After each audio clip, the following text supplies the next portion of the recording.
सीताराम जय लक्ष्मण हनुमान सीताराम सीताराम जय लक्ष्मण हनुमान जय हनुमान जय हनुमान जय हनुमान जय हनुमान जय हनुमान जय हनुमान जय जय राधा गोपीनाथ राधा गोपीनाथ श्री राधे गोपीनाथ जय गौरनिताय गौरनिताय गौरनिताय जय गौरनिताय गौरनिताय गौरनिताय जय गौरनिताय जय गिरिराज महाराज गिरिराज महाराज जय गिरिराज महाराज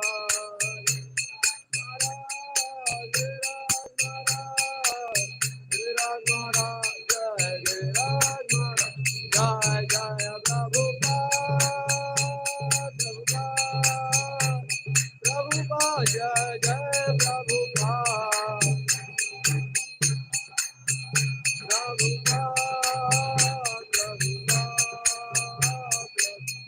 गीता गौर हरि बोल हरि बोल हरि बोल गीता गौर हरि बोल हरि बोल हरि बोल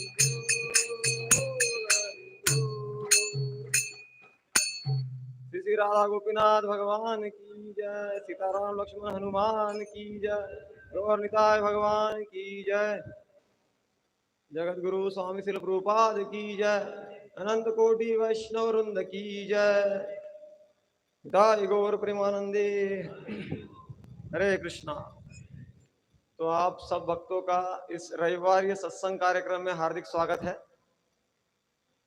तो आने वाले कुछ ही दिनों में दशहरा है, राम विजय उत्सव है। तो राम के विजय में जिनकी विशेष भूमिका रही हनुमान जी, तो हनुमान जी जो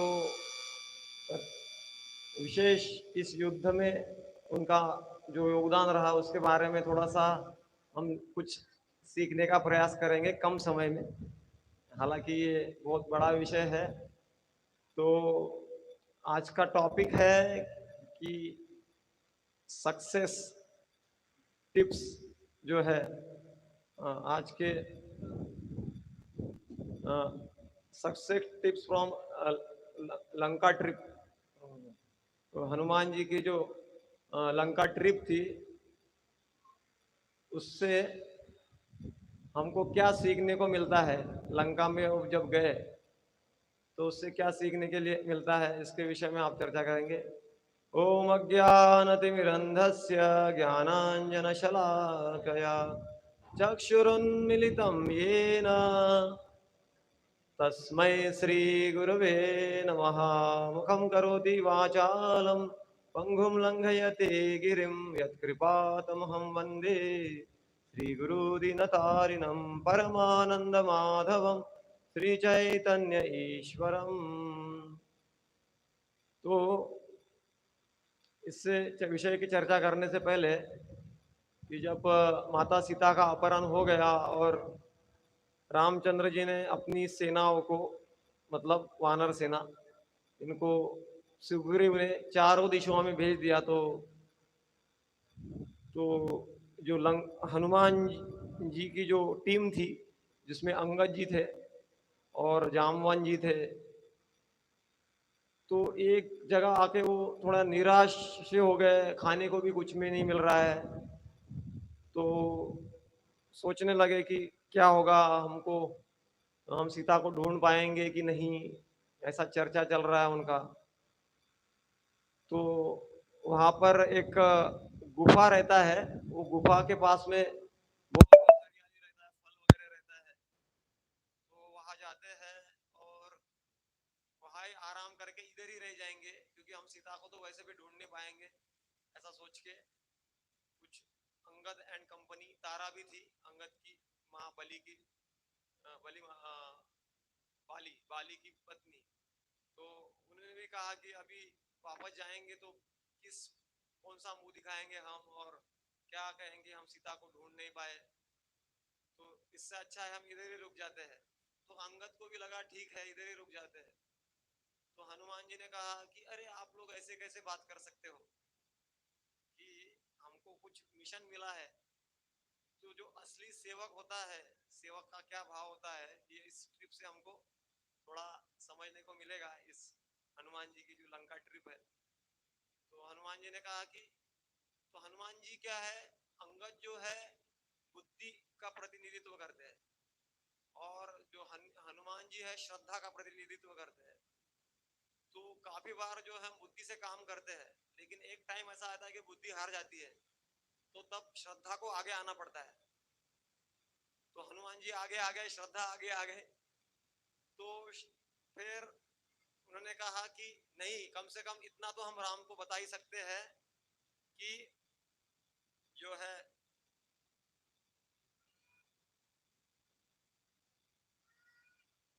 कि हम सीता को ढूंढ नहीं पाए, कम से कम इतना तो बता सकते हैं। तो वहां से फिर थोड़ा वो आगे जा रहे थे, तो उनको एक पंछी मिला, जिसका जो गरुड़ बोलते, ईगल ईगल बोलते इंग्लिश में, तो संपाति उनका नाम था। तो संपाति जब वो मिला, तो वो पूछने लगे कि अरे तुम तो पंछी हो लेकिन तुम्हारे पंख नहीं है, क्या होगा। तो संपाति कहने लगा कि ऐसा हुआ कि मैं और मेरा भाई, उनके भाई कौन थे, संपाति के जटायु, मैं और मेरा भाई आसमान में उड़ रहे थे, और आसमान में जब उड़ रहे थे तो सूर्य और हमारा कंपटीशन चल रहा था, तो मेरा हम हाय हाय ऊपर ऊपर जा रहे थे। तो मेरा भाई जब एकदम सूर्य के पास में और उसके गया और उसके पंख जलने लगे, तो मैं उसको बचाने के लिए उसके ऊपर चला गया, और मेरे पंख जल गए और वो बच गया। तो वो सब बताने लगा, तो हनुमान एंड कंपनी कहने लगे कि वो सब ठीक है, क्या तुम हमको सीता को ढूंढने के लिए मदद कर सकते हो क्या। वैसे ही हम जब भक्तों के समाज में आते हैं तो बहुत सारी इधर उधर की कथा चलती है, ये हो गया, ऐसा हो गया, ये हो गया, वो हो गया, वो सब ठीक है, लेकिन तुम कुछ ऐसा मुझे बता सकते हो जिससे मैं कृष्ण के बारे में भक्ति बढ़ा सकूं, किस कृष्ण के और जा सकूं।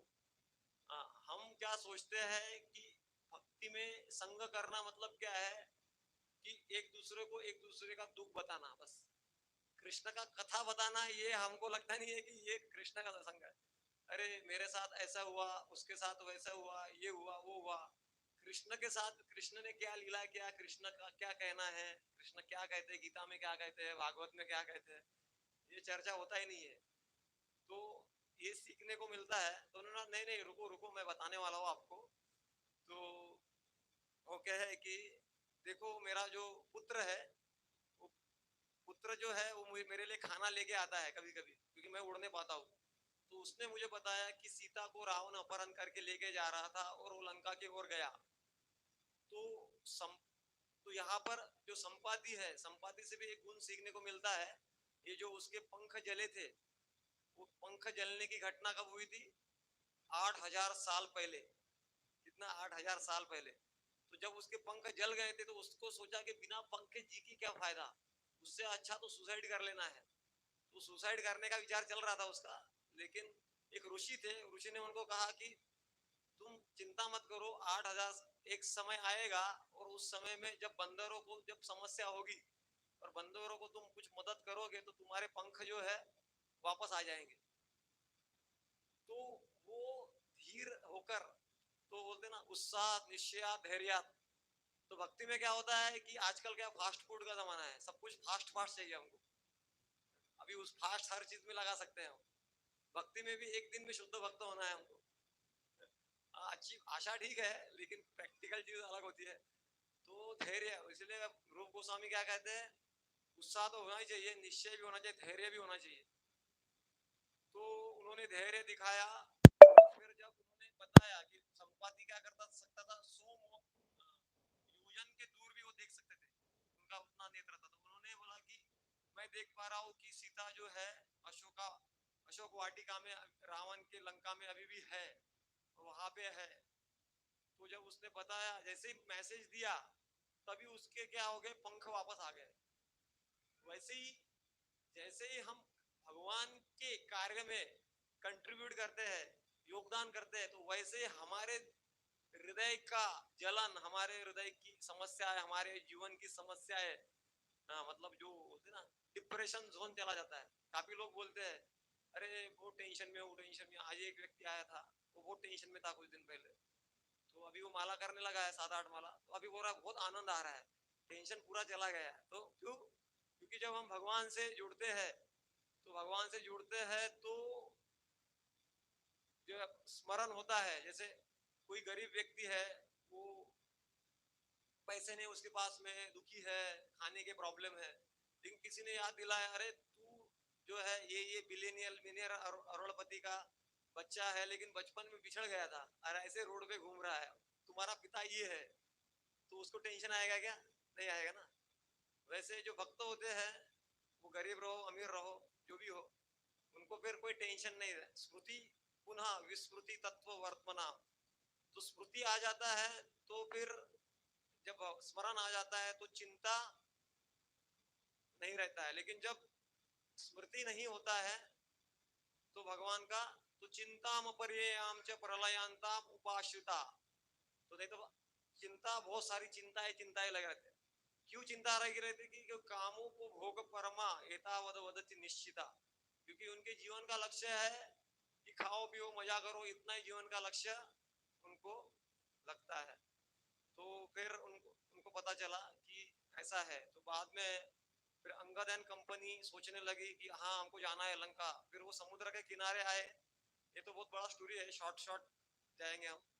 तो वो समुद्र के किनारे आए, और किनारे आकर फिर अंगद ने, जब वो अंगद लीडर था उनके टीम का, तो अंगद ने जब देखा कि ये बहुत बड़ा समुद्र है और ये समुद्र को पार करके जाना है, तो वो सोचने लगा कि इसको पार करके हम तो कभी जा ही नहीं सकते, तो वैसे ही हताश होकर बैठ गया वो।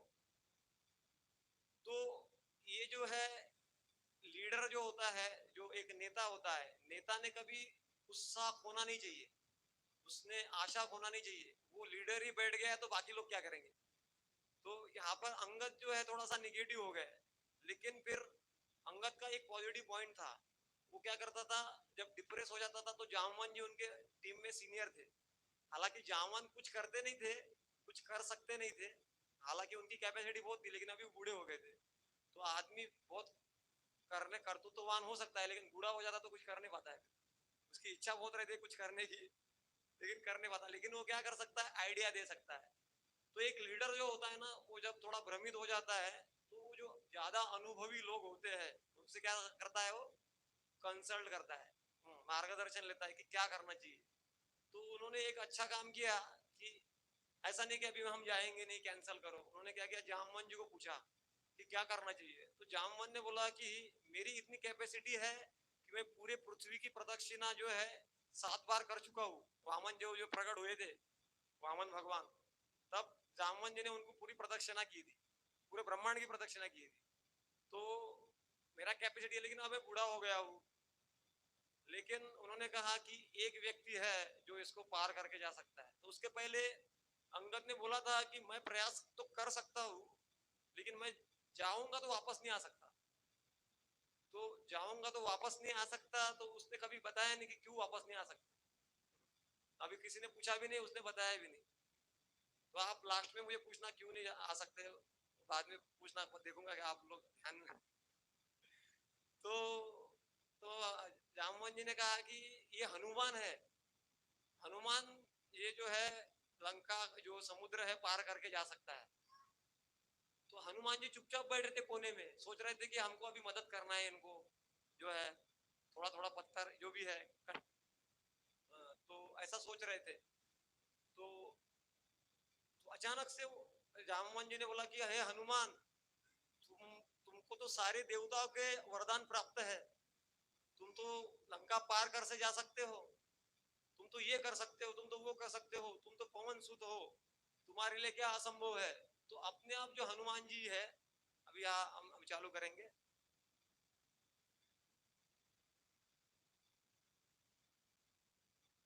ये जो प्लान कर रहे थे वो,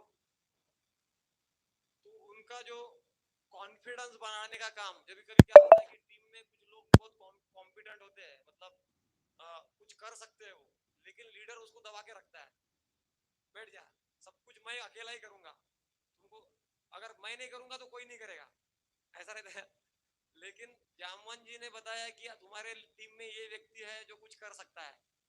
और ऐसे इंग्लिश में कहावत है, व्हेन वी अप्रिशिएट अप्रिशिएट्स, वो चार्टर्ड अकाउंटेंट जो है उनके उसमें अप्रिशिएट करके एक शब्द आता है, मतलब जब हम लोगों का प्रशंसा करते हैं, गुणगान करते हैं, तो उनको प्रेरणा मिलता है कुछ और अच्छा करे। तो वैसे ही हनुमान जी का जब प्रशंसा किया गया और उनको याद दिलाया गया, प्रशंसा करना और चापलूसी करना इसमें अंतर है। किसी के पास में गुण है उसको प्रोत्साहित करना, जैसे प्रभुपाद जी जानते थे कि जीवेर स्वरूप है कृष्णेर नित्य दास, इसीलिए वो विदेश में गए तो जो हिप्पी लोग थे जो गलत कार्य में लगे थे, लेकिन वो जानते थे कि इनके हृदय में भी कृष्ण भावना है, इसके अनुकूल वातावरण दिया जाएगा, इनको प्रसाद खिलाया जाएगा, इनको कीर्तन में इन्वॉल्व किया जाएगा, तो धीरे धीरे इनकी कृष्ण भावना जागृत हो जाएगी। तो इसीलिए उन्होंने क्या किया, प्रभुपाद जी ने क्या किया, उनको एनकरेज किया, कभी भी नहीं बोला कि तुम हिप्पी लोग कभी सुधरोगे नहीं, तुमको कुछ समझ में नहीं आता है, नहीं, उन्होंने हमेशा क्या प्रेरित किया अच्छा करने के लिए। तो यहाँ पर जो मैं कह रहा था कि उनकी साइज, तो उन्होंने बोला कि कॉन्फिडेंस बढ़ाया, कि कुछ भी कार्य करना होता है तो हमको क्या होता है, कॉन्फिडेंस लगता है, और कॉन्फिडेंस के लिए क्या लगता है, दूसरे के ओर से हमको प्रोत्साहन लगता है। जैसे वो फाइटिंग मैच रहता है ना, बॉक्सर की मैच, तो वहां पे क्या रहता है, वो कोच रहता है ना, कोच ही बोलते हैं। हाँ, तो वो बोलता है कमॉन कमॉन कमॉन बोलता है, तो ये मर भी रहा था तो फिर भी उठ जाता है उससे वो जोश आ जाता है फाइटिंग करने का। तो वैसे ही जो लीडर होता है उसका कर्तव्य होता है कि अपने जो सबऑर्डिनेट्स है उनको एनकरेज करो, उनको प्रोत्साहन दो। तो यहाँ पर डेलीगेट मतलब सेवाओं को बांटो, तो ये मैं ऑलरेडी चर्चा कर लिया। तो यहाँ पर तीसरा पॉइंट जो है कि ऐसा नहीं है कि मैं टीम में बड़ा हूं, मैं लीडर हूं, तो छोटों का कोई कदर नहीं होगा। ऐसा नहीं है कि मतलब वही पॉइंट है कि जामवन कह रहा है कि मैं नहीं जा सकता, तो मेरे मेरे अंडर काम करने वाला वो कैसे जा सकता है। लक्ष्य क्या होता है कि भक्ति का लक्ष्य क्या है, संसिद्धिम हरितोषणम, हरि की प्रसन्नता किसमें हो। अगर कोई अच्छे से मेरे से अच्छा कर सकता है तो उसको हमको क्या करना चाहिए, आगे बढ़ाना चाहिए और उससे सीखना चाहिए। लेकिन क्या होता है कि आ, हम आ, जो होते हैं सीखना नहीं चाहते, सिखाना चाहते। प्रॉब्लम, हमको भगवान ने एक मुख दिया है, दो कान दिए हैं, तो दो कान दिए हैं मतलब ज्यादा सुनना है, कम बोलना है। लेकिन हमारी प्रवृत्ति क्या रहती है, ज्यादा बोलते हैं और सुनते किसी का नहीं है। सुनते भी है तो इस कान से उस कान, इसीलिए जाए चली जाएंगी मुस्कान, ऐसा बोला जाता है। तो इस्कॉन हमारे नाम, संस्था का नाम है इस्कॉन। काफी बार लोग सुनते हैं लेकिन बोलते सुनने के बाद परिणाम नहीं हुआ है। तो क्यों नहीं होता परिणाम, क्योंकि क्या होता है, इस कान से उस कान, तो इस कान से देते हैं उस कान से छोड़ देते हैं। तो श्रवण के साथ में क्या होना है, मनन भी होना चाहिए, मतलब हमको क्या करना चाहिए जीवन में। तो जो टीम मेंबर होते हैं उनका आदर होना चाहिए, ये हम ये प्रसंग से सुनते हैं। एल्डर मतलब एक्चुअली यंगर के बारे में बोला है, लेकिन एल्डर मतलब जो बड़े लोग होते हैं, जो जिसके बुजुर्ग होते हैं, जैसे दामन से उन्होंने एडवाइस लिया, तो बड़े लोगों का अनुभव होता है।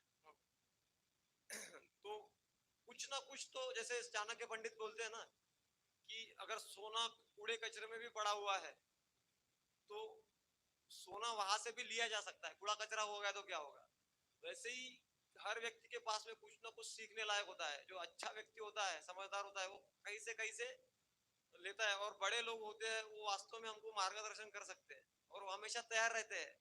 लेकिन जैसे अर्जुन भगवत गीता में जो है अपनी बातें रख रहा था, तो कृष्ण ने एक शब्द में नहीं बोला, लेकिन जब बोला अर्जुन ने शिष्यस्ते हम शादिमाम त्वाम प्रपन्नम, तब भगवत गीता चालू हुआ। वैसे ही हमारे जीवन में भी हम जब अपने अहंकार को आगे रखेंगे तो फिर हमको ज्ञान आएगा नहीं, आएगा भी तो ऊपर से बाउंस बैक हो जाएगा। क्योंकि भक्ति में क्या होता है, ये विषय आएगा आगे। तो इसीलिए गिव चांस टू जूनियर्स ऐसा है। तो गुणगान से क्या होता है कि हमको कॉन्फिडेंस बढ़ता है और हम भगवान की सेवाओं में, इसीलिए जो भक्ति में भक्त लोग आते हैं उनको प्रोत्साहन करना चाहिए, उनको बार बार टोकना नहीं चाहिए कि तुमको ये नहीं समझता है, तुमको प्रणाम कैसे करना है समझता नहीं है, माला भी कैसे करते हो तुम, ये करते हो वो करते हो। तो उसको लगता है कि इस्कॉन में नियम ज्यादा और प्रेम कम, लेकिन वास्तव में ऐसा नहीं है। तो ये सबसे बड़ा प्रेम का मार्ग है। लेकिन जो प्रचारक है, जो मार्गदर्शन करते हैं, वो अगर सही से नहीं करते हैं तो वो क्या होता है, डिस्करेज हो जाता है, मंदिर में आना छोड़ देता है। मंदिर, उसको लगता है कि मंदिर में तो हमको बराबर मतलब क्या बोलते हैं, एनकरेजमेंट मिलता नहीं है और टोका ही जाता है बार बार, ऐसा होता है। तो इसीलिए हर वो व्यक्ति जो मंदिर में आ रहा है रेगुलरली, कुछ दिनों से आ रहा है, उसका ये कर्तव्य है कि उसका जो नए लोग भक्ति में जोड़ने का प्रयास कर रहे हैं उनको प्रोत्साहित करे। आपने एक माला, एक मंत्र भी चला तो वाह वाह हरि बोल बोल के, हमारा पद्धति क्या है, 3 बार हरि बोल के स्वागत करेंगे, हरि बोल हरि बोल हरि बोल। तो हमारा पद्धति है कि लोगों को प्रोत्साहित करना। तो हमको देखना चाहिए कि हम, हमारे में तो प्रवृत्ति नहीं है कि लोगों को दोष देख देख के, तो ये देखने की हमारी प्रवृत्ति हमको खत्म करनी चाहिए। ये इस प्रसंग से हम सीख सकते हैं। तो हनुमान जी का जब गुणगान हुआ तो उनका साइज बढ़ गया, और साइज बढ़ गया तो वो बोलने लगा कि मैं, हनुमान जी बोलने लगे कि मैं अभी लंका समुद्र पार करके जाऊंगा, सीता को ढूंढ के लाऊंगा, सीता को भी लेके आऊंगा, ये करूंगा वो करूंगा। तो फिर उनके जो टीम के मेंबर बोलने लगे अभी तुमने कुछ भी किया नहीं है, अभी से बातें करना बंद करो। तो कभी कभी क्या होता है, अहंकार में व्यक्ति, जब लीडर के अंडर में कोई व्यक्ति है और अहंकार आ जाता है उसको और बहुत बड़ी बड़ी बातें करने लगता है, तो लीडर का ये कर्तव्य होता है उसको थोड़ा कंट्रोल करो, उसको बोलो कि अभी पहले करो बाद में बात करो। तो उसको बोलते हैं इंटीग्रिटी, मतलब ईमानदारी भी कह सकते हैं उसको। तो फिर हनुमान जी ने क्या किया, हनुमान जी तैयार हो गए, जंप लगाने के लिए तैयार हो गए। तो जंप लगा रहे हैं वो, लेकिन ऐसा कहा जाता है कि हनुमान जी ने जब जंप लगाया तो उसके पहले वायुदेव को प्रणाम किया, इंद्र को प्रणाम किया, फिर अपने जो जो आराध्य देव भगवान है, जिनका जीवन वही है, रामचंद्र को प्रणाम किया और वरुण जी को प्रणाम किया। ऐसे प्रणाम करके उन्होंने जंप मारा, जय श्री राम कह के। तो वो सिखाते हैं कि कोई भी कार्य जो है हम अपने बल पे नहीं करते हैं। ये जो हम आशीर्वाद लेते हैं आचार्यों से, हमारी जो परंपरा होते हैं बड़ों से, जब हम आशीर्वाद लेते हैं, उनका आशीर्वाद होता है जो हमको जंप लेने के लिए योग्य बनाता है, मतलब कुछ भी करने के लिए योग्य जो बनाता है वो आचार्यों का, बड़ों का आशीर्वाद होता है। तो उन्होंने जंप लिया जय श्री राम कह के। तो जंप जब लिया उन्होंने, तो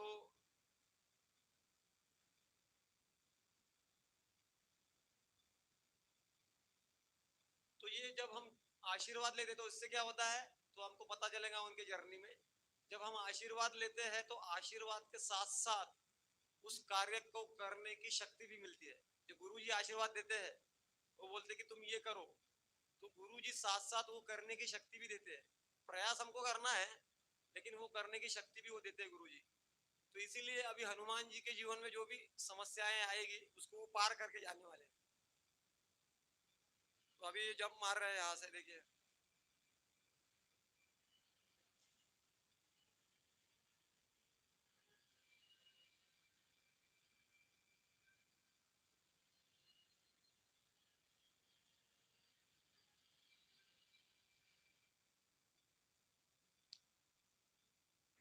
यही पे बता रहे हैं कि कुछ भी शुरू मत करो बिना आशीर्वाद के। जो भी कर रहे हो पहले आशीर्वाद ले लो, क्योंकि क्या होता है कि आशीर्वाद के बगैर हो सकता है हम लोग सक्सेस भी हो जाए, लेकिन माया से नहीं बचेंगे।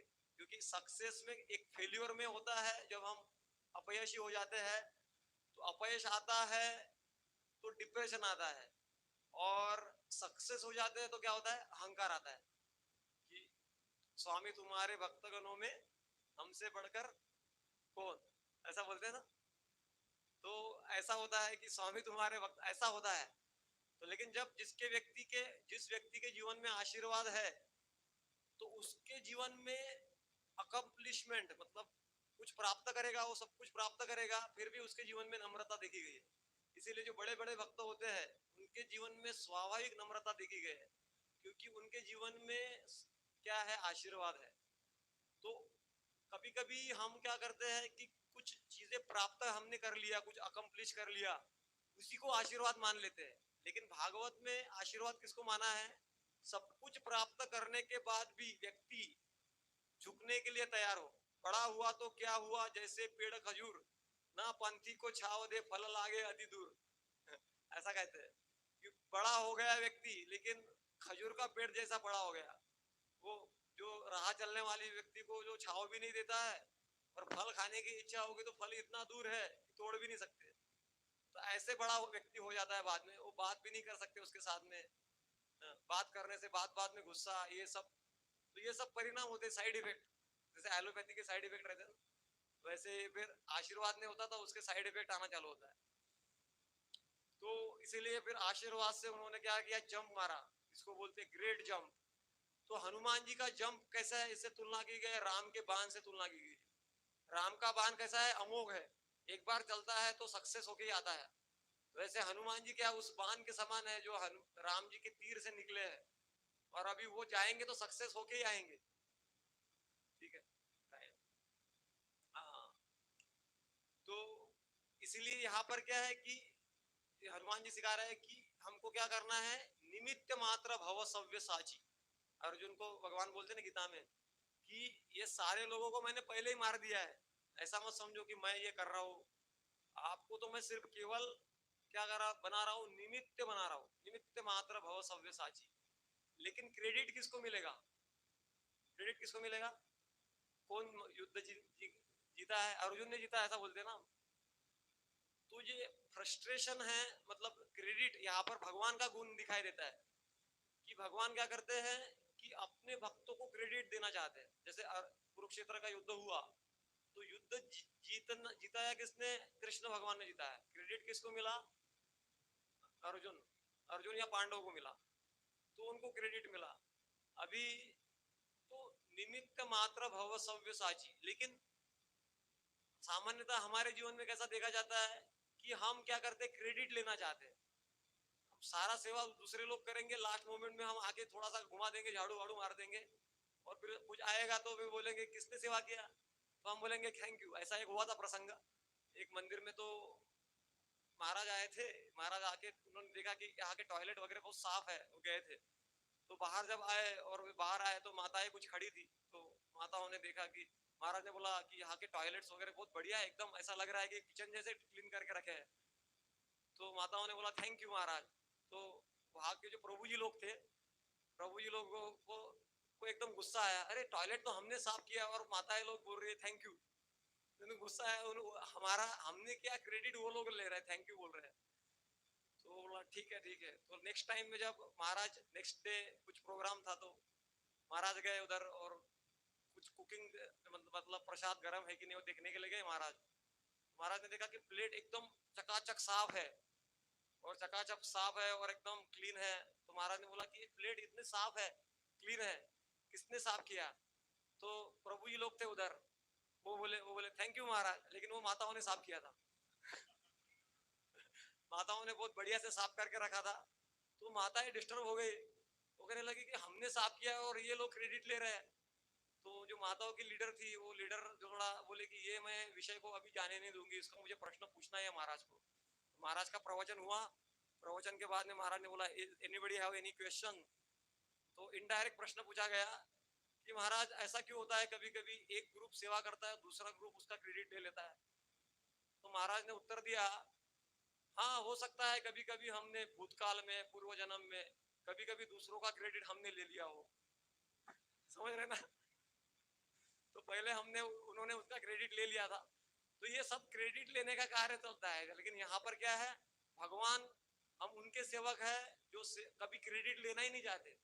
वो पार्थ सारथी बनकर ही अपना जो है रथ चलाने में संतुष्ट है, इसीलिए उनको भक्त वत्सल बोला जाता है। वो ऐसे मालिक है जो कभी शोषण नहीं करते, पोषण करते हैं। तो यहाँ पर जब उन्होंने जंप लिया, जय श्री राधा गोपीनाथ की जय, गौरनिताय की जय, श्रील प्रभुपाद की जय। तो जब उन्होंने जंप लिया जय श्री राम कह के, तो एक वहां पर पर्वत अचानक से समुद्र से निकल के आ गया, मैनक पर्वत। मैनक पर्वत आया और कहा कि हे हनुमान, तुम लंबे टूर पे जा रहे हो, इतना लंबा टूर है, तो अपना टिफिन विफिन बना के जाओ और थोड़ा रेस्ट करके जाओ, आराम करके जाओ, थोड़ा पावर नैप बोलते हैं उसको, दोपहर में जब रेस्ट वगैरह करना हो पावर नैप लेके जाओ, ऐसा करो। तो एक्चुअली ये मैनक पर्वत के प्रति ऐसा वर्णन आता है महाभारत में कि उन्होंने, उनके प्रति हनुमान जी ने कुछ फेवर किया था, तो वो कृतज्ञता स्मरण आया मैनक पर्वत को। तो तो ये जो इस एक्चुअली इन्होंने कृतज्ञता नहीं किया था, मेहनत जो हनुमान जी है उन्होंने हेल्प नहीं किया था ये मैनक पर्वत को। जो इंद्र है, इंद्र से बचाने के लिए वायुदेव ने उनको मदद किया था। वायु पुत्र हनुमान है, तो उनको लगा कि हनुमान को मुझे मदद करना चाहिए, इसीलिए मैनक पर्वत बाहर आ गए और उन्होंने कहा कि थोड़ा रेस्ट करो। तो यहाँ पर ये जो है, ये जो मैनक पर्वत है, ये रिप्रेजेंट क्या किसको करते हैं, उसको बोलते हैं लिथार्जी इन कृष्ण कॉन्शियसनेस। मतलब क्या बोलते हैं, आलस, कृष्ण भावना में जो है आलस, अभी नहीं करेंगे, बाद में करेंगे, अभी इतना भी क्या है, आज करे सो कल कर, कल करे सो परसों, इतनी भी क्या जल्दी है जब पड़े हैं बरसों, ऐसा उल्टा है जो बोलते हैं। तो हमारा क्या रहता है कि हमारा क्या विचार रहता है कि बहुत बरसों पड़े हैं। हालांकि हम सुनते हैं कि कभी भी कुछ भी हो सकता है, लेकिन हमारा अंदर से सिस्टम में वो बिलीफ सिस्टम हमारा नहीं है कि कभी भी कुछ हो सकता है। एक व्यक्ति मुझे मिला कुछ दिनों पहले, बोला करेंगे प्रभु जी, अभी तो 70 साल जीना ही है अपने को, अभी 5 साल थोड़ा ये प्लान है, बाद में फिर लास्ट के 10 साल में वो करेंगे। तो मतलब माया के प्रभाव से ये समझ नहीं पाते हम, तो इसलिए हम पोस्टपोन करते रहते हैं। इसीलिए इस युग को क्या कहा जाता है, कलयुग। मतलब कल, कल युग। किसी को माला करो, कल करेंगे, गीता पढ़ो, कल पढ़ेंगे, मंदिर में आओ, कल आएंगे, बाद में आएंगे। तो इस प्रकार से इसको कलयुग कहा जाता है। तो इसलिए बोला जाता है कि ये जो आराम करने की भावना है, इसको हमारे उत्साह के ऊपर पानी मत फेरने दो, ऐसा बोला गया है। तो हनुमान जी ने क्या किया कि ठीक है, आप मुझे खाना खिलाने चाहते हो तो मैं ज्यादा नहीं खाऊंगा, युक्त आहार विहारस्य युक्त चेष्टस्य कर्मसु युक्त स्वप्नाव बोधस्य योगो भवति। तो थोड़ा सा उन्होंने टच किया पर्वत को, आदर किया मैनक पर्वत को, और वहां से फिर से निकल गए। हनुमान जी ने कहा कि मुझे पावर नैप की जरूरत नहीं है, मुझे सोने की जरूरत नहीं, आई एम ऑलरेडी पावरफुल, मुझे ऑलरेडी पावर लेके आया हूं मैं, मुझे आराम करने की आवश्यकता नहीं है। तो तुरंत वो निकल गए हनुमान जी वहां से। तो बाद में जब वो आगे गए तो उनके रास्ते में एक बड़ी असुर, असुर राक्षसी, उसको सुरसा कहते हैं। वो सुरसा जो है अहंकार का प्रतिनिधित्व करता है। तो सुरसा राक्षसी ने क्या किया, बहुत बड़ा अपना मुख फैला लिया। ये देखिए अभी इस वीडियो में दिखाया गया है, बहुत इतना बड़ा मुख कर दिया। तो हनुमान जी ने क्या किया, अपना शरीर बहुत बड़ा किया। तो सुरसा राक्षसी ने और अपना बड़ा मुख कर दिया। तो हनुमान जी ने क्या किया, यहाँ पर एक छोटा कर दिया रूप, मुंह में चले गए, वो मुंह से जाके और तुरंत बाहर निकल गए। तो ये जो प्रसंग है, इसमें आचार्य कहते हैं कि सुरसा राक्षस जी जो है वो अहंकार का प्रतिनिधित्व करता है। इस संसार में ईगो बैटल वो चलता है। मतलब आ, मतलब कोई मुझे प्रणाम नहीं कर रहा है, तो कोई मुझे प्रणाम नहीं, जब तक वो मुझे प्रणाम नहीं करेगा मैं उसको प्रणाम नहीं करूंगा। हाँ, तो भगवान को छोड़ के हम सबके साथ में कुछ ना कुछ चलता रहता है, ईगो बैटल, तो अहंकार, तो इसी कारण अहंकार को लेके हम चलते हैं ना, अहंकार कैरी करके ले चलते हैं। तो ये अहंकार को कैसे हम डील करें, तो हनुमान जी ने यहाँ पर सिखाया हमको कि अहंकार क्या है, बड़ा बड़ा स्वरूप करते रहता है, बड़ा होते जाता है, बड़ा होते जाता है। तो हनुमान जी क्या कर रहे हैं, वो भी बड़ा हुए लेकिन उनको समझ में आया, फिर उन्होंने भगवत गीता को रेफर किया होगा शायद फिर रामायण हनुमान राम जी के इंस्ट्रक्शन को रेफर किया होगा कि अ, वो बोलते हैं, तुकाराम महाराज बोलते हैं ना, महापुरे झाड़े जाती ते थे लवाड़े वाचती। जैसे महापुर आता है ना, बहुत सारा पूर आता है, तो बहुत बाढ़ आता है, बाढ़ आता है, तो उसमें बड़े बड़े पेड़ जो है, बहुत बड़े बड़े पेड़ रहते हैं, वो बहुत अहंकार से खड़े रहते हैं उदाहरण के लिए, लेकिन वो पूर से बह जाते हैं। लेकिन छोटे छोटे जो घास के तिनके रहते हैं वो बह के नहीं जाते हैं, वो बाढ़ जैसे आती है वो झुक जाते हैं, बाढ़ चली जाती है तो खड़े हो जाते हैं। तो हनुमान जी यहाँ पर क्या कर रहे हैं, नम्रता का प्रदर्शन कर रहे हैं। जैसे वो छोटे हो गए तो अहंकार को पार करके जा रहे हैं। जैसे कभी कभी होता है कि हो सकता है झगड़ा तो हो सकता है, ये कलह का युग है, तो युग क्या है, कॉरल एंड हिपोक्रेसी। इस युग में क्या देखा गया है कि इस युग में पहले होता है दंभ, मतलब हिपोक्रेसी होता है, बाद में कॉरल होता है, झगड़ा होता है। पहले हम क्या करते हैं, मिथ्याचार करते हैं, बाद में झगड़ा करते हैं, बाद में झगड़ा करके फिर अलग हो जाते हैं, फिर इंडिपेंडेंट मेंटेलिटी ऐसा बोलते हैं, फिर इंडिपेंडेंट हो जाते हैं। कॉरल, हिपोक्रेसी, हिपोक्रेसी, कॉरल और इंडिपेंडेंट मेंटेलिटी, और एक पॉइंट है उसमें। तो मतलब क्या होता है, दंभ करते हैं, फिर वो किसी को पता चल जाता है तो हम झगड़ा करने लग जाते हैं। पर झगड़ा कर रहे तो हमारे तुम्हारे साथ में जम नहीं रहा है, तो मैं मेरा कंपनी अलग खोल दूंगा, आपका कंपनी अलग, ऐसा होता है ना, मेरा ग्रुप अलग, आपका ग्रुप अलग। आप मुझे क्या हुआ है, फैसिलिटेट नहीं कर रहे हो, मुझे लीडर बना नहीं रहे हो, ये नहीं कर रहे हो, तो मैं क्या करूंगा, मैं अपना दुकान अलग चालू करूंगा। यही चलता है ना कंपनी में, बड़े बड़े ये इसमें डिवाइडेशन ऐसा ही होता है ना, कि मेरे को आगे नहीं कर रहे हैं। तो पहले होता है मिथ्याचार, बाद में होता है झगड़ा, और तीसरा होता है इंडिपेंडेंस, मतलब है इंडिपेंडेंटली कुछ करूंगा, मुझे किसी की जरूरत नहीं है। लेकिन हनुमान जी बता रहा है कि हमको अगर शुद्ध भक्ति के मार्ग में चलना है तो हमको क्या करना पड़ेगा, थोड़ा छोटा होना पड़ेगा, छोटा होने का अभ्यास करना पड़ेगा। तो हमारा साधना जितना अच्छा है, हनुमान जी कॉन्स्टेंटली क्या कर रहे थे जब ये जर्नी चल रहा है उनका, तो कॉन्स्टेंटली क्या कर रहे थे, जय श्री राम, या फिर हरे कृष्णा कृष्णा कृष्णा हरे हरे, हरे राम राम राम हरे हरे। तो ये इंस्ट्रक्शन चैतन्य महाप्रभु का भी है। जब वो कूर्म ब्राह्मण को मिले साउथ इंडिया में, तो उनको बोलते हैं कि तबियत न पाए तुम्हें विषय तरंग, निरंतर नाम लो, ऐसा बोलते हैं उनको।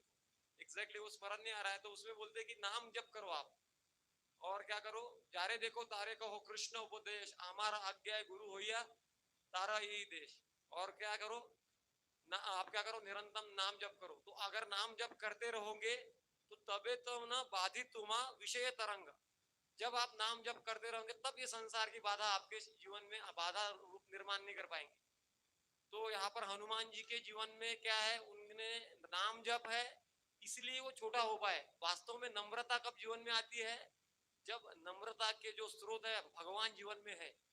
नहीं तो शो, मतलब क्या बोलते हैं, शो बॉटल रिलीजन है ना, नम्रता का सिर्फ प्रदर्शन होता है, नम्रता नहीं रहता है। जब वास्तव में आता है परिस्थिति, तब उग्र रूप धारण कर लेते हैं हम, है ना।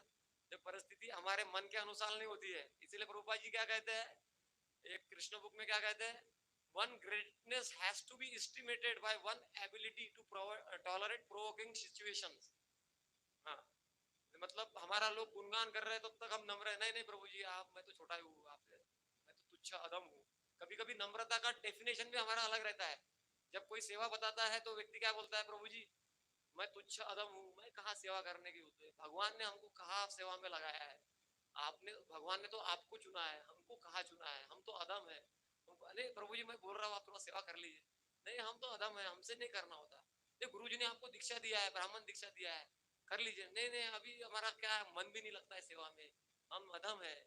तो प्रभु जी थोड़ा सा महाप्रसाद ले लीजिए, गुलाब जामुन थोड़ा ले लीजिए। आपका आज्ञा का उल्लंघन कैसे कर सकते हैं प्रभु? तो ऑफकोर्स ये सब लोग नहीं करते हैं, लेकिन बद्ध परिस्थिति में ऐसा होता है। तो किसी को जज नहीं करना है अपने को। ये जो फिलोसॉफी हम बता रहे हैं, किसी को जज करने के लिए, अपने अंदर झांकने के लिए बता रहे हैं। तो हम बोलेंगे कि ये प्रभु ऐसा है, हाँ प्रभु जी ये है ना, वो प्रभु जी को बराबर लागू होता है। आप जो बता रहे हैं ना, वो जो माता जी है ना, उसके लिए बराबर लागू होता है, ऐसा नहीं है। ये साइंस ऑफ सेल्फ रियलाइजेशन है, साइंस ऑफ अदर्स रियलाइजेशन नहीं। वो लोग कहाँ कहाँ पे क्या क्या गलतियां कर रहे हैं, इसके लिए नहीं है। तो यहाँ पर हनुमान जी क्या कर रहे हैं? नम्रता का प्रदर्शन कर रहे हैं। तो ऐसा भक्त समय भक्त यो में भक्त समय प्रिय, 12वें अध्याय में भगवत गीता के भगवान बार बार बोलते हैं ऐसा भक्त मुझे बहुत प्रिय है। तो बाद में और एक राक्षसी आई बीच में, एक तो एक के बाद एक वो ऑब्स्टेकल पार करके जा रहे हैं। तो एक राक्षसी आई, उसका नाम था सिम्मिका। तो सिम्मिका राक्षसी क्या करती थी? हनुमान जी ऊपर से जा रहे थे, उसको एक शक्ति प्राप्त थी, वो छाया को पकड़ के रख सकती थी। तो हनुमान जी की छाया को पकड़ लिया, हनुमान जी आगे ना पीछे ना किधर भी नहीं जा रहे। तो ये सिम्मिका राक्षसी जो है वो द्वेष का प्रतिनिधित्व करती है। द्वेष के व्यक्ति क्या होता है कि उसको लगता है कि मैं भक्ति में बहुत प्रगति कर रहा हूं, लेकिन उसके हृदय में अगर द्वेष लेके चल रहा है वो, तो किधर भी नहीं जा रहा है वो। और वो तो किधर जाएगा ही नहीं, उसको जो फॉलो कर रहे हैं वो भी किधर नहीं जाएंगे। हाँ, मतलब in sense as it is अगर फॉलो कर रहे हैं, फिलोसॉफी फॉलो करेंगे तो ठीक है, लेकिन फिर जो बोल रहा है वो वैसा ही करते रहेंगे, द्वेष पूरे व्यवहार करते रहेंगे। तो जो द्वेष होता है मनुष्य के जीवन में, जब द्वेष होता है तो द्वेष खुद को भी आगे बढ़ने नहीं देता है और लोगों के जीवन में भी दुविधा निर्माण करता है। तो द्वेष वाला व्यक्ति क्या करता है? हमेशा जलता रहता है। तो दूसरों को बाद में जलाएगा, वो खुद ही जलता है पहले। जैसे समझो मैं किसी से द्वेष करता हूँ, मेरे हाथ में कोयला है, तो मैं सोचूंगा उसको गरम गरम कोयला लिया है और मैं सोच रहा हूँ उसको मैं मारूंगा गरम कोयला से। तो उसको बात मारेंगे, निशाना बाद में लगेगा, वो ठीक है, जब तक आपने पकड़ के रखा है कोयले को तब तक आपका तो हाथ जल रहा है ना। तो द्वेष व्यक्ति को क्या है? कुछ भी कराता है। एक बार ऐसा हुआ, एक चोर था, चोरी करने के लिए आ गया घर में, चोरी किया और बंदूक वगैरह उसके हाथ में था। तो चोरी किया और नेकलेस वेकलेस चुराया, सब चुराया। और फैमिली था, पत्नी पति पत्नी थे। उसको बोला बिल्कुल आवाज नहीं करना, आवाज किया तो थोड़ा भी आवाज किया तो आप अभी तो हम गहने चुरा के लेके जा रहे हैं, आपको खत्म कर देंगे। तो दोनों पति पत्नी चुप है, एकदम आवाज नहीं निकाला। चोर जा ही रहा था तो बोला, पत्नी ने आवाज निकाला, बोला एक मिनट थोड़ा फाइनल रिक्वेस्ट है, देखो मैंने जो नेकलेस खरीदा है वो वैसा ही नेकलेस जो मेरे पड़ोसी फ्रेंड है उसने भी खरीदा था, और आप मेरा चुरा के लेके जा रहे हो, लेकिन वो कल आएंगी पहन के तो वो मुझे दिखाएंगे कि मेरे पास है, लेकिन मैं दिखा नहीं पाऊंगी। तो आप क्या करो? वो भी चुरा लो। तो द्वेष ऑफकोर्स ये सब लोग नहीं करते हैं, लेकिन द्वेष का एक प्रतिनिधित्व है ना। द्वेष के कारण भाई भाई में झगड़ा होता है कि नहीं आजकल? प्रॉपर्टी के चक्कर में झगड़े होते हैं कि नहीं? ऐसा नहीं कि ऐसा नहीं होता है, होता है। सब लोग नहीं करते होंगे वो बात अलग है। तो तो ये द्वेष व्यक्ति को क्या है कि अपना बुद्धि क्या होता है? गहान, क्या बोलते हैं उसको, वो क्या बोलते हैं हिंदी में गहान को, मराठी में गिरवी, गिरवी, गिरवी रख देते हैं, बुद्धि गिरवी लग जाती है। हम अच्छा कर रहे हैं बुरा कर रहे हैं समझ में नहीं आता है। तो ऐसे द्वेष को क्या करना पड़ता है? द्वेष को मारना पड़ता है। काम कृष्ण कर्मार्पणे द्वेष भक्त क्रोध भक्त द्वेषी जने, लोभ साधु संगे हरि कथा, मोह इष्ट लाभवेने, मद कृष्ण गुण गाने, नियुक्त करीबे यथा यथा। लेकिन उसमें द्वेष का वर्णन नहीं आता है। तो इसमें नरोत्तम दास ठाकुर कहते हैं कि काम को कृष्ण की सेवा करके नष्ट किया जा सकता है। क्रोध भक्त द्वेषी जने, क्रोध हम क्या करते हैं? क्रोध संस्कार है, लेकिन भक्तों के ऊपर ही क्रोध निकालते हैं। लेकिन हमारा क्रोध जो भक्तों को कष्ट पहुंचा रहे हैं, ऐसे लोगों को हम थोड़ा सा क्रोधित होना चाहिए। क्रोध भक्त द्वेषी जने, लोभ साधु संगे हरि कथा। लोभ किसके होना चाहिए? कि जहाँ पे हरि कथा हो रहा है मुझे जाना है, वहां पे सुनना है। ये हरि कथा जहाँ हो रहा है वहां पे लोभ होना चाहिए। हमारा लोभ क्या है? आप लोगों को पता है क्या क्या लोभ है, लिस्ट बड़ी लंबी लिस्ट बन जाएगी और खत्म ही नहीं होगी लिस्ट। तो लोभ साधु संग है, मद कृष्ण गुण गाने। और मद कृष्ण के गुण गाने में हमारा मद होना चाहिए। गुण गाने मतलब कीर्तन होता है तो काफी लोग कॉर्नर में खड़े होते हैं, कुछ लोग गार्डन में जाके खड़े हो जाते हैं और फिर उनका क्या बोलते हैं, चर्चा चलता है, संसार का चर्चा। लेकिन पागल होना चाहिए कृष्ण के कीर्तन में डांस करने के लिए, लेकिन संसार में पागल है लोग। लेकिन जो पागलपन है, तो पागलपन हम क्या है, तटस्थ शक्ति है। अगर हम इधर पागल नहीं होंगे तो संसार में पागल होंगे पक्का, बिना पागल हुए नहीं रह सकते। प्रभुपाद जी ने को किसी ने कहा कि अरे वो भक्त लोग जो है, उनके शिष्य ने कहा कि वो जो लोग बाहर के संसारी लोग हमको पागल बोलते हैं। तो प्रभुपाद जी ने कहा बराबर है, वो लोग हमको पागल समझते हैं। They think we are crazy but we know they are crazy. ये इंग्लिश में कहा, इसको थोड़ा सटल समझना पड़ेगा। प्रभुपाद ने कहा कि वो संसारी लोग हमको पागल समझते हैं, लेकिन एक समझना, पागल समझना, ये एक बात हो जाती है। पागल समझने से कोई पागल नहीं होता है, लेकिन पागल अगर जान लिया हमने, डॉक्टर से सर्टिफिकेट है उसका कि ये पागल व्यक्ति है, तो पक्का पागल है ना। तो हमको शास्त्रों से और संतों से पता है कि व्यक्ति के व्यवहार अगर ऐसे ऐसे होते हैं तो वो पागल है, और संसार के व्यक्तियों के व्यवहार अगर ऐसे देखते हैं, अगर हम बोलते हैं वो पागल है, तो वो पागल है। जो कृष्ण को भूल गए, वो शराब पी रहे, दारू पी रहे, ये कर रहे, वो कर रहे, सब गलत धंधों में लगे, तो वो लोग पागल है कि नहीं है? ऐसे लोग हमको डांस करेंगे कीर्तन में, बोलेंगे इतना ये उम्र में क्यों डांस कर रहा है, कीर्तन कर रहा है, ये क्या उम्र है भक्ति में, पागल है। तो वो सोच रहे हैं, लेकिन हम पागल नहीं है। हम साधु संतों को फॉलो कर रहे हैं, हम भगवत गीता को फॉलो कर रहे हैं। ठीक है। तो तो द्वेष, तो द्वेष को क्या करना चाहिए? हनुमान जी ने कैसे डील किया? द्वेष को नष्ट कर दिया, या जो सिम्मी का राक्षसी उसको खत्म कर दिया। तो द्वेष को खत्म करो, द्वेष को पालो मत।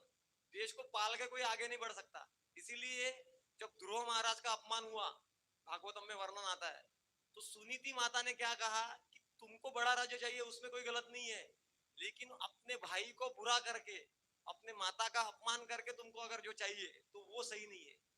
तो इसीलिए बोलते हैं कि वो बोलते हैं कि तुम ये द्वेष भावना को बाजी में रखो, बाद में भक्ति करो।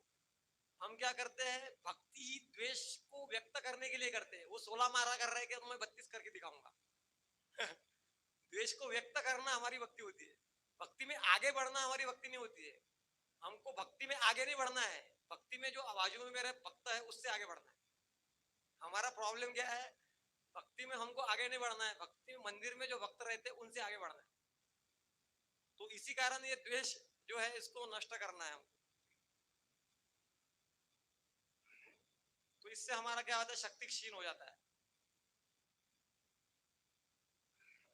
तो जब हम वास्तव में प्रामाणिक होते हैं तो ये तो दुविधाएं आएंगी, कष्ट आएंगे, समस्याएं आएंगे भक्ति में। लेकिन अगर हम हैं तो भक्ति का लक्षण क्या है? अहेतु की अप्रतिहता ययात्मा सुप्रसिद्धति। किसी भी भौतिक कारण से, किसी भी परिस्थिति से भक्ति रुकती नहीं है, क्योंकि भगवान की शक्ति है ना।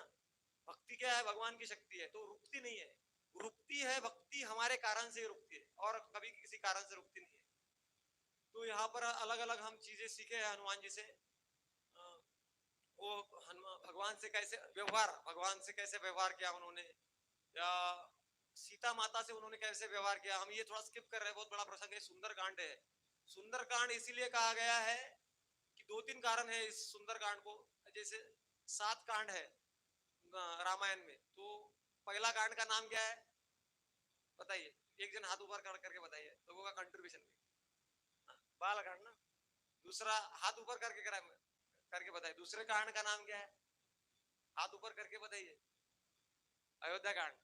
तीसरे कांड का नाम, तीसरा हाथ ऊपर करके बताइए, उनके लिए हरि बोल बोलेंगे ना।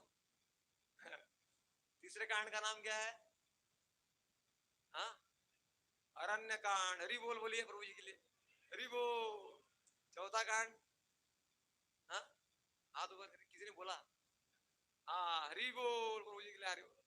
और पांचवा, हाँ, नहीं, सुंदरकांड।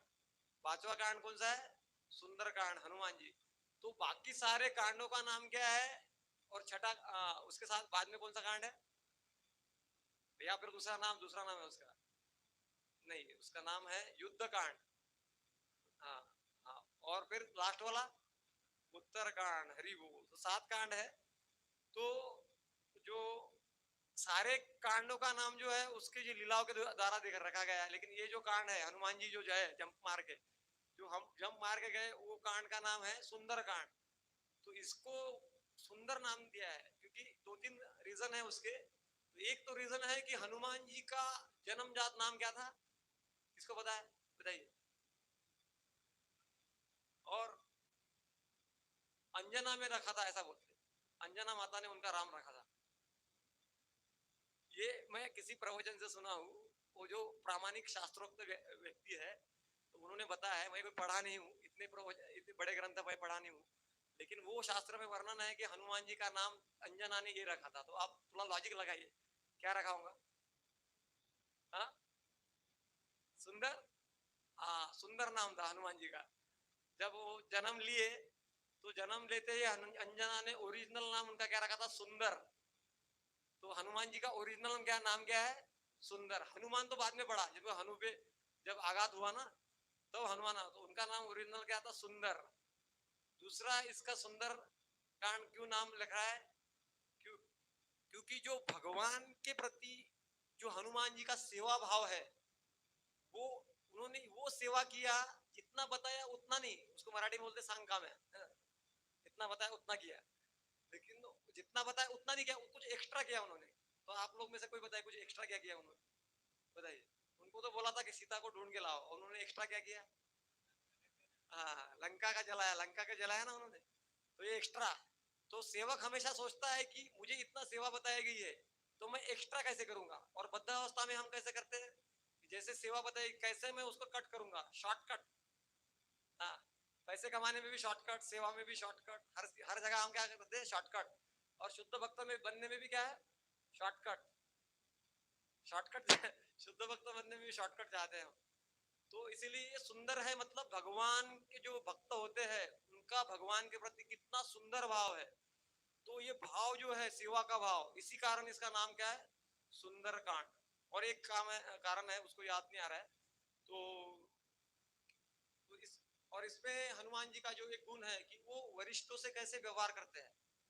मतलब वो स्मरण कर रहे हैं कि जो मेरे वरिष्ठ है, उनके आशीर्वाद से मैं जा सकता हूँ, मेरे बल से नहीं। कभी कभी हम बोलते हैं, अरे तुम तो बहुत स्कॉलर हो, तुम तो ये भी दे सकते हो, तुम्हारे लिए क्या बात है, ये है। और फिर बाद में हम कॉलर टाइट कर लेते हैं और आगे जाते हैं, प्रणाम करना, आशीर्वाद लेना सब भूल जाते हैं। लेकिन हनुमान जी ने ऐसा किया क्या? हनुमान जी को याद दिलाया गया कि आप क्वालिफाइड हो, आपके ऊपर सब आशीर्वाद है। ये सारा याद दिलाने के बाद उन्होंने प्रार्थना किया कि मुझे क्या करो? एम्पावर करो, मुझे क्या करो? मतलब एम्पावर करो, मुझे शक्ति प्रदान करो। तो मतलब असली भक्त का लक्षण ये होता है कि उसकी नम्रता, न प्रहर्षित प्रियम प्राप्य, न प्राप्य चापि न प्रहर्षित प्रियम प्राप्यम, न उद्वेजम चापि अप्रियम, स्थिर बुद्धि असमूढ़ो ब्रह्मविद ब्रह्मनि स्थिता। भगवान भगवत गीता में बोलते हैं कि भक्त क्या होता है? न प्रहर्षित प्रियम प्राप्य, मतलब प्रिय चीज प्राप्त हो जाता है। जैसे किसी को 1 करोड़ का लॉटरी लग गया है, तो कितना वो फूले नहीं समाएगा ना, एकदम आनंद आ जाएगा उसको। कभी कभी तो ऐसा होता है कि एक ऐसा हुआ, एक केस ऐसा मैं सुना था, ये रियल है कि नहीं पता नहीं, कि एक मालिक ने और नौकर ने, दोनों ने लॉटरी निकाला। मालिक को लॉटरी लगानी, नौकर को 10 लाख का लॉटरी लग गया। तो मालिक ने उसको बुलाया, बोला कि अरे सुन, तेरी लॉटरी लग गई है, देखा देख तेरा नंबर मैच हो रहा है, तेरे को 10 लाख का लॉटरी लग गया। तो नौकर को पूरा विश्वास ही नहीं हुआ, इतना आनंद हुआ, इतना आनंद हुआ कि उसको उधर ही हार्ट अटैक आके उधर ही मर गया। तो तो आनंद भी हमारा कंट्रोल में नहीं होता है। ये आनंद क्या है, एकदम बढ़ते जाता है, बढ़ते जाता है। इतना आनंद होता है कि हम किससे क्या व्यवहार कर रहे हैं, हम ट्रैक छोड़ रहे हैं, हमको समझ में नहीं आता है। इतना तो ना प्रदर्शन। और फिर दुख आता है तो अरे बहुत प्रॉब्लम चल रहा है, मंदिर क्यों नहीं रहा है आजकल प्रभु जी, बहुत प्रॉब्लम चल रहा है। लेकिन प्रॉब्लम में ही तो गीता बताई गई। अर्जुन तो प्रॉब्लम में ही थे ना, टेंशन में थे, एंजाइटी में थे, युद्ध में थे। सबसे बड़ा तो टेंशन का स्थान वही है, युद्ध क्षेत्र है, वही तो गीता बताई गई। या फिर भागवत कहा बताया गया, मरण मरने वाले 7 दिन में परीक्षित महाराज, वहां पे भागवत बताया गया। तो भक्त जो होता है, दुख की परिस्थिति में और भगवान के पास आता है, भगवान से दूर नहीं जाता है। आज ये बाबा तो कल वो बाबा। अबे कृष्ण के पास में इतने दिन से जा रहा हूं मैं, तो कृष्ण ने प्रॉब्लम सॉल्व नहीं किया। अभी कृष्ण को चेंज कर दिया, दुर्गा देवी को पकड़ लिया। तो दुर्गा देवी के 7 दिन रख के देखता हूँ उपवास, वो काम हो गया तो उसको छोड़ दिया, इसको पकड़ लिया। तो ये जो है चेंजिंग मोड रहता है ना, एक स्कूल में एक दिन, दूसरे स्कूल में दूसरे दिन, तीसरे स्कूल में डिग्री कौन सा मिलेगा उसको? कौन सा डिग्री मिलेगा? कोई डिग्री नहीं मिलेगा। तो एक स्कूल में रहो, एक स्कूल में रहना चाहिए। तो ठीक है। तो और हनुमान हनुमान जी से हम सीखे कि बड़ों का आदर होना चाहिए। भगवत गीता में कहते हैं ना भगवान कि अ, देव द्विज गुरु प्राज्ञम पूजनम शोचम आर्जवम ब्रह्मचर्य अहिंसा च शारीरम तप उच्यते। तपस्या करनी चाहिए। तो बड़ों का आदर बड़े अलग अलग लेवल पे होते हैं। एक ज्ञान रुद्ध होते हैं, एक वयो रुद्ध होते हैं, एक अनुभव में रुद्ध होते हैं। तो इस प्रकार से, लेकिन वयो रुद्ध है और भक्त नहीं है तो उसका आदर नहीं करना, ऐसा भक्ति सिखाता नहीं है। ऐसा नहीं है कि कोई भक्त नहीं है लेकिन उसका उम्र जाता है तो उसको प्रणाम भी नहीं करना है, क्योंकि उसको संसार का तो अनुभव है ना, संसार की तो कुछ चीजें बता सकता है ना वो। इसीलिए क्या है, आदर करना चाहिए। तो यहाँ पर हनुमान जी क्या कर रहे हैं, आदर सिखा रहे हैं। और फिर टीम लीडर के साथ में ऐसा नहीं है कि मैं कुछ अच्छा करना चाहता हूँ, बढ़िया करना चाहता हूँ, तो मेरा जो टीम लीडर है उसको मैं साइडलाइन कर दूंगा। हाँ, ये जो टीम का मेंबर है, मैं ऐसा कुछ करूंगा कि ये टीम लीडर को क्रेडिट ना मिले, मुझे क्रेडिट मिले, ऐसा नहीं है। तो और dealing with friendly new people and, और उनका जो व्यवहार है नए लोगों के साथ में, तो हनुमान जी ने जो है, ये असुर भी थे उनके साथ में भी व्यवहार प्रेम से किया। पहले उनको बताया कि मुझे जाना है, मुझे जाने दो, फिर भले बाद में आके आपको कुछ जो करना है करो। मतलब ऐसा कोई अहंकार व्यक्ति व्यक्त करता है, कोई द्वेष व्यक्त करता है, उसके साथ में लड़ने लगने लग जाते हैं हम। उससे हम नम्रता से व्यवहार करते, तो व्यवहार कैसे करना है वो भी सिखाया। और मित्रों के साथ में कैसे व्यवहार करना है। हाँ, और तो यहाँ पर क्या है कि हनुमान जी के जीवन में ऐश्वर्य है, उनके पास में शक्ति है, लेकिन उनके पास में अहंकार नहीं है। ये गुण है। वास्तव में संसार में क्या होता है कि जब सिद्धि प्राप्त हो जाती है ना, सिद्धि के साथ में अहंकार आता है। ये सिद्धि को हर कोई झेल नहीं सकता, जो कृपा पात्र है वही झेल सकता है। कोई बढ़िया प्रवचन देने लग गया, अच्छा माला हो गया, माला भी थोड़ा सा अच्छा होने लग गया, वो भी एक सिद्धि के जैसा है। उससे भी अहंकार आता है कि मैं उससे अच्छा माला करता हूँ। ये क्या है कि हर चीज में प्रॉब्लम है। पहले तो हम भक्ति में आए नहीं, वो सबसे बड़ा प्रॉब्लम है। भक्ति में आने के बाद में भी अभी ये भक्ति के ऑब्स्टेकल्स है सब। ऐसा नहीं है कि भौतिक लोगों के जीवन में ये दुविधाएं आती है। और फिर कुछ लोग भक्ति भाव तो रखते हैं लेकिन उनको फिर स्किल्स पता नहीं है कि सफाई झाड़ू, मंदिर में झाड़ू कैसे अच्छे से लगाना है ये पता नहीं है, कि जीवन में कभी झाड़ू लगाया ही नहीं है। भक्ति भाव तो बहुत है लेकिन झाड़ू लगाना ही आता नहीं है। और भक्ति भाव बहुत है लेकिन कुकिंग करना आता ही नहीं, कभी चपाती बनाया ही नहीं, कभी कुकिंग जाके किया ही नहीं किचन में। तो अभी कुकिंग बनाएगा, जब कोई बोलेगा कि थोड़ा सा कुकिंग कर देंगे क्या प्रभु जी और जो भी माता जी, वो प्रभु जी कभी कुकिंग किया ही नहीं। तो ऐसा नहीं है। तो हनुमान जी कैसा है, डिवोशन विद डेक्सटेरिटी, मतलब उसके पास में क्या है, वो गुण है, स्किल्स है, जो आवश्यक है वो कर सकते हैं वो। तो इसीलिए भक्तों को क्या बोलता है, the devotee is one who knows something of everything, ऐसा प्रभुपाद जी कहते हैं।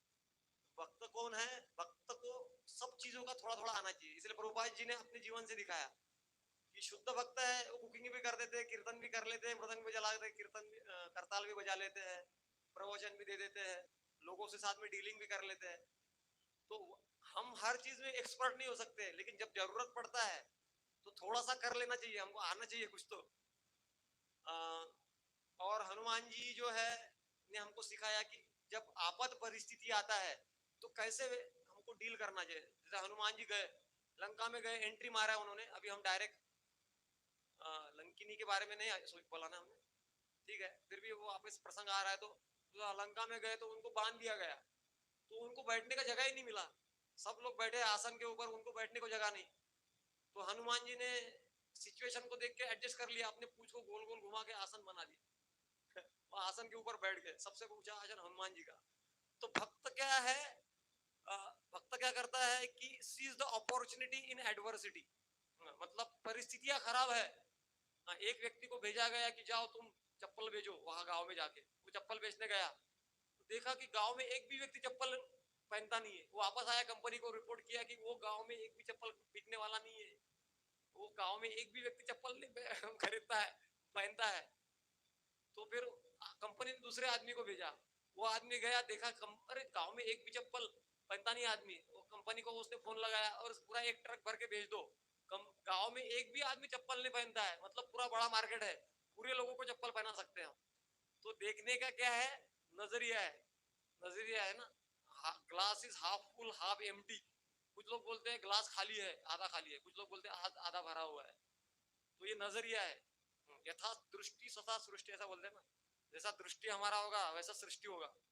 तो दृष्टि जो है हमारा शास्त्र चक्षु, इसीलिए बोला जाए शास्त्र चक्षु होना चाहिए। हमारा चक्षु अभी क्या माया का चक्षु है, राग और द्वेष से भरा हुआ शक्ति है। कुछ लोगों से राग करते हैं हम, हमारा पार्टी, और कुछ लोगों से हम द्वेष करते हैं, दूसरे का पार्टी।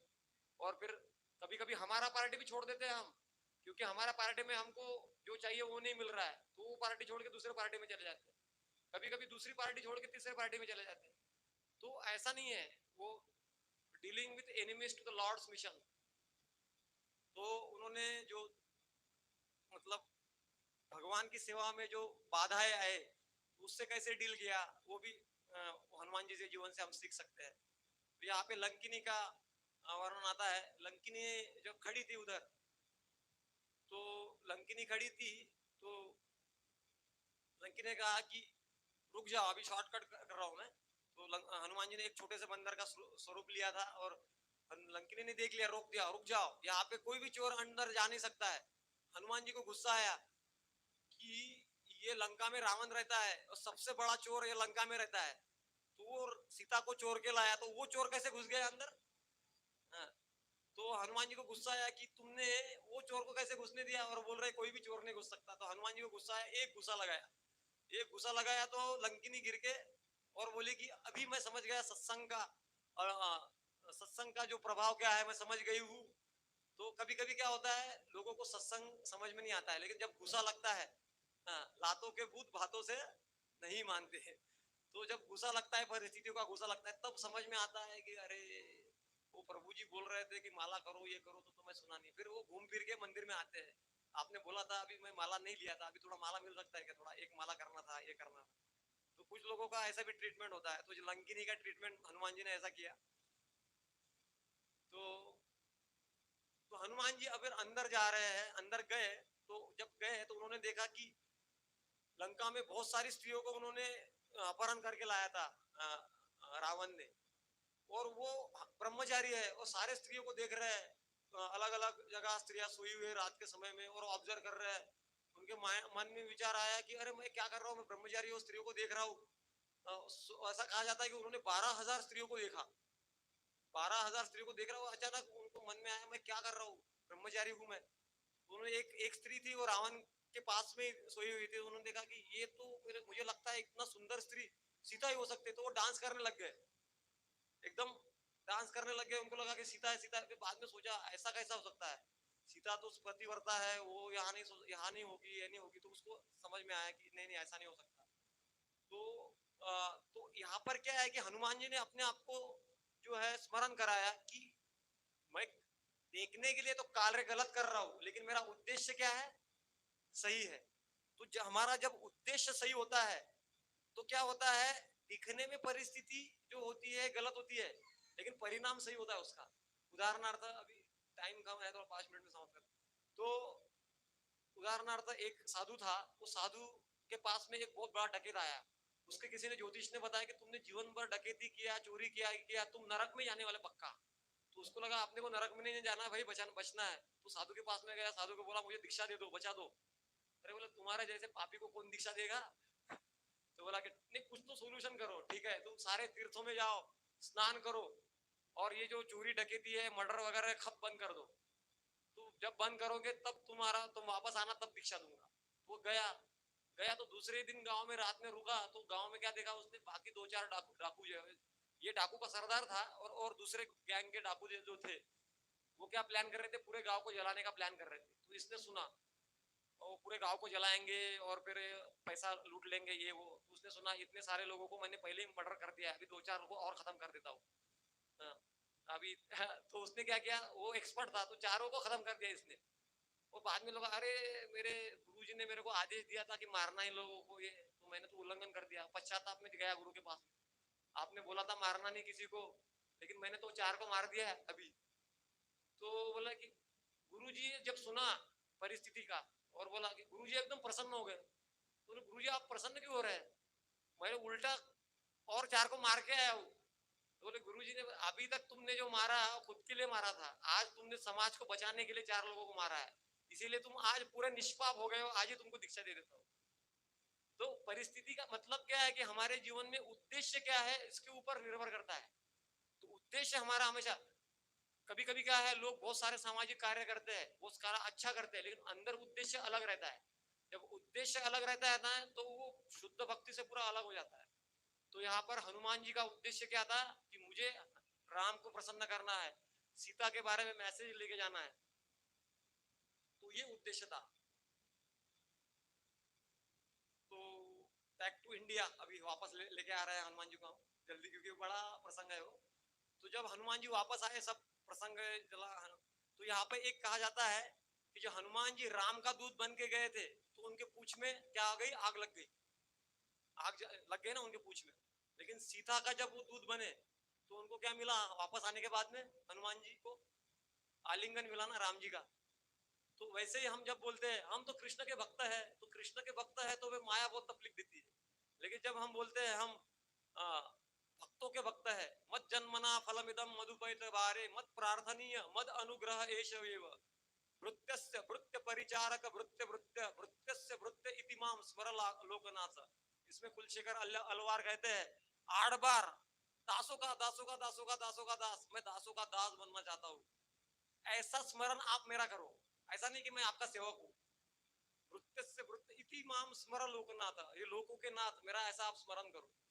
तो तो वो वापस आए, तो वो वापस जब आए, तो वो सेवा भाव में गए थे, ऐसा कब पता चला। तो जब वो वापस आए, तो उन्होंने क्या किया, प्रणाम किया। जब हम कुछ अच्छा करते हैं ना, हमने 10 लोगों को प्रचार किया, 50 लोगों को प्रचार किया, जब वापस आते हैं तो हमारा कॉलर क्या होता है, टाइट होता है, और झुकने का जो है बेंडिंग जो है हमारा कम हो जाता है। और हमारा प्रचार का मूड, मतलब प्रवचन देने का मूड ज्यादा हो जाता है। और हम देखते नहीं आजू बाजू में कोई सीनियर है नहीं है, लेकिन हनुमान जी वापस आए, बहुत बड़ा अकम्प्लिश करके आए हैं, लेकिन जैसे ही सीनियर को देखा, उन्होंने क्या किया, प्रणाम किया। तो ये परंपरा, इसी को परंपरा सिस्टम बोलते हैं। प्रभुपाद जी को जब बोला गया कि आपने तो बहुत बढ़िया कार्य किया, तो उन्होंने बोला मेरा कुछ भी नहीं है, मेरे गुरुजी ने जो आदेश दिया था, उसको गुरुजी ने मेरे को आदेश दिया था, उसका पालन किया मैंने, ये सारा गुरुजी का शक्ति है, इसको भक्ति बोलते हैं। तो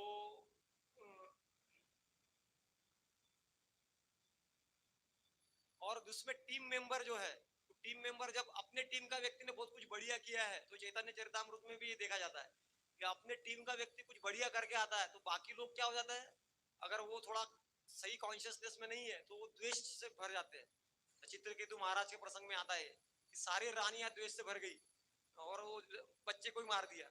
लेकिन अगर हमारा चेतना अच्छा है, तो सारे लोग जय जय बोलने लगे, हनुमान जी की जय, हनुमान जी की जय। तो ऐसा वो इनकरेज करने लगे।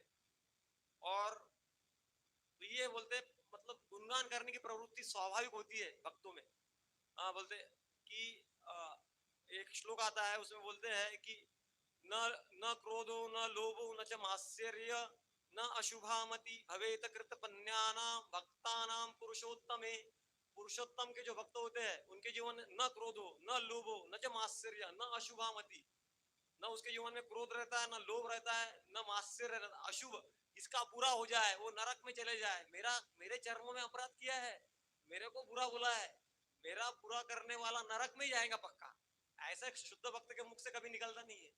वो शाप भी देते हैं, कभी कभी मजबूरी में नारद मुनि ने शाप दे दिया, तो नलकुरे मणिग्रीव का, तो उनको भी नंद बाबा के घर में जन्म मिला, वहां से वो उखल बंधन मिला। अभी दामोदर मंथ आ रहा है, तो आप सबको रिकमेंडेशन है कि कार्तिक महीने का आप महिमा सुनिए। आने वाले कार्तिक महीने वो विषय नहीं मिला आपने को, अभी दशहरा था, इसलिए मैं हनुमान जी के बारे में थोड़ा सा बोला हूँ।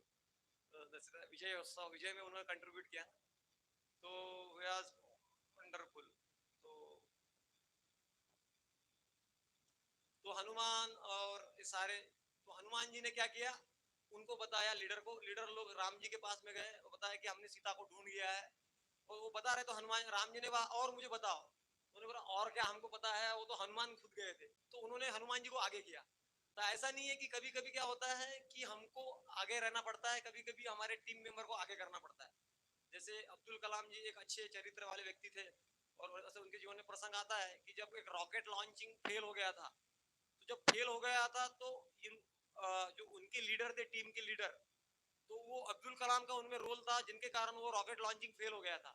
तो उनके लीडर सामने आए और बोले कि ये मेरा दोष है, मेरे कारण हुआ है। वो लीडर वापस सामने आए, और जब अगले बार सक्सेस हो गया करोड़ों का प्रोजेक्ट, तो अब्दुल कलाम को आगे किया है कि बताओ कि हमारा प्रोजेक्ट सक्सेस हुआ, ये हुआ। मतलब क्या है कि लीडर ऐसा होता है, जब गाली खाने की बात आती है तो लीडर आगे आता है, और जो गुणगान की गुच्छे, जो माला पहनने की बात आती है तो सबऑर्डिनेट्स को आगे करता है। इसको बोलते हैं आइडियल लीडर। हाँ, लीडर नहीं तो फिर क्या होता है कि इसीलिए यहाँ पर क्या कर रहे हैं लीडर, सबऑर्डिनेट को आगे कर रहे हैं, जाओ थोड़ा हनुमान तुम बताओ, तुम जाके आए, तुम्हारे को पूरा डिटेल्स पता है, बता रहे हैं। तो इस प्रकार से तर्क वितर्क नहीं करना है, अभी थोड़ा फास्ट अभी समाप्ति करते हैं। तो हनुमान क्या है, बेस्ट सर्वेंट है। बेस्ट सर्वेंट मतलब जितना बताया उतना नहीं करता है, ज्यादा करता है। और हनुमान जी जो है मन की बात समझते हैं राम जी के। जब ऐसा कहा जाता है हनुमान जी जब वापस आए, तो राम जी को जब मैसेज देना था तो ऐसा उन्होंने बोला कि राम जी को बोलूंगा मैं कि फाउंड फाउंड बोलूंगा तो ढूंढ लिया बोलूंगा तो भी वो हनुमान कुछ ऐसा विरह भाव आके राम जी को दुख हो जाएगा, तो उनको दुख नहीं होना चाहिए। तो तो पहले उन्होंने सीता बोलूंगा तो वो सोचेंगे कि सीता को क्या हो गया, मर गई सीता, क्या हो गया। तो उन्होंने एक शब्द बोला, फाउंड। फाउंड बोला मतलब ढूंढ लिया। तो ढूंढ लिया बोला तो फिर उनको अच्छा लगेगा। ऐसा तो क्या होता है कि व्यक्ति को ज्ञान बहुत होता है, लेकिन कौन से व्यक्ति को कब और क्या बोलना चाहिए ये समझ में नहीं आता है। उसको बोलते हैं मैच्योरिटी इन कृष्ण कॉन्शियसनेस। तो ये हनुमान जी के पास में था, उन्होंने आते बराबर क्या बोला, ढूंढ लिया। बाद में बाकी का मैसेज दिया कि सीता को यहाँ पे ढूंढ लिया, ये पहले बोला ढूंढ लिया, आप रिलैक्स हो जाओ, पहले ढूंढ लिया। तो वो इसलिए वो बेस्ट सर्वेंट है। उत्तमम चिंतितम कुर्यात प्रोक्तकारी च मध्यम अधमो अश्रद्धया कुर्यात अकर्तु उच्चरितो पितु, ऐसा भागवत में वर्णन आता है। तो उत्तम चिंतितम कुर्यात, best servant is one who, मतलब उत्तम जो सेवक कौन है, जो पिता की या फिर अपने जो मालिक है उनके मन की बात जान लेता है। भगवान बोलते, भगवान मन की बात क्या है, मन मना भगवत भक्तो मध्याजी माम नमस्कुरु मामे वेशिसि सत्यम ते प्रतिजानी प्रिय, या फिर भारत भूमि ते मनुष्य जन्मजाल जन्म सार्थक करी परोपकार, या फिर जारे देखो तारे कहो कृष्ण उपदेश। ये चैतन्य महाप्रभु की मन की इच्छा है, तो इसको हमको करना है। तो बेस्ट सर्वेंट इस प्रकार से है। तो फिर लास्ट में फिर हनुमान जी का, उनको हनुमान जी को जो बेस्ट चाहिए, इतना सारा हम अकम्प्लिश करते हैं, मंदिर बनाते हैं, लोगों को भक्त बनाते हैं, या फिर ये करना है वो करना सारा करते हैं, इसका हमको क्या चाहिए, प्रसिद्धि नहीं चाहिए। हमको क्या चाहिए, भगवान का आलिंगन चाहिए। हाँ, रामचंद्र ने, और रामचंद्र ने भी बोला कि तुमने मेरे लिए जो किया है उसके बदले में देने लिए मेरे कुछ भी नहीं है, मात्र आलिंगन। तो न पा रहे हम, न पा रहे हम, इसके गोपियों के बारे में भी भगवान गीता में बोलते हैं, गीता भागवतम में बोलते हैं कि आप लोगों ने जिस प्रकार से भक्ति मेरे लिए प्रकट किया है उसके बदले में मैं दे नहीं सकता हूँ। हालांकि गीता में भगवान बोलते हैं ये यथा माम प्रपद्यन्ते, जो जैसा मेरा भक्ति करता है मैं वैसे देता हूँ। लेकिन फिर गोपियों के प्रसंग में भगवान बोलते हैं कि जितना आपने किया है उसको तो मैं जन्मों जन्म में पार नहीं कर सकता हूँ, तो मैं क्या हूँ, बिक गया हूँ, सोल्ड आउट सर्वेंट। भगवान ऐसे भक्त के जो है सेवक बन जाते हैं। तो भगवान ने क्या किया, आलिंगन किया हनुमान जी को, और वही जीवन का लक्ष्य है। जैसे हम शिक्षाष्टम गाते हैं तो सुबह में क्या बोलते हैं, मनुष्य जीवन का परम लक्ष्य है कृष्ण प्रेम। तो जीवन का लक्ष्य यही होना चाहिए, हरे कृष्णा कृष्णा कृष्णा हरे हरे, हरे राम राम राम हरे हरे। तो आज समय थोड़ा हो गया है ऑलमोस्ट। तो किसी का कोई प्रश्न है, कुछ अनाउंसमेंट? हाँ हाँ, तो हाँ, अंगद जो है, अच्छा है, ध्यान से सुन रहे थे। तो अंगद जो है, आ, अंगद ने कहा कि मैं 100 योजन तो जा सकता हूँ लेकिन मैं वापस नहीं आ सकता। तो अंगद के अंदर में क्या चल रहा था सिस्टम में, कि मैं जाऊंगा लेकिन लंका है सोने की लंका, और उधर गया और मेरा मन पूरा लंका में लग गया, तो मेरा आने की इच्छा ही नहीं होगा वापस। तो वो वापस आ सकते थे लेकिन वो अंदर की बात बताया नहीं कि मेरे को ऐसा डाउट लग रहा है, मैं जाऊंगा प्रचार करने उधर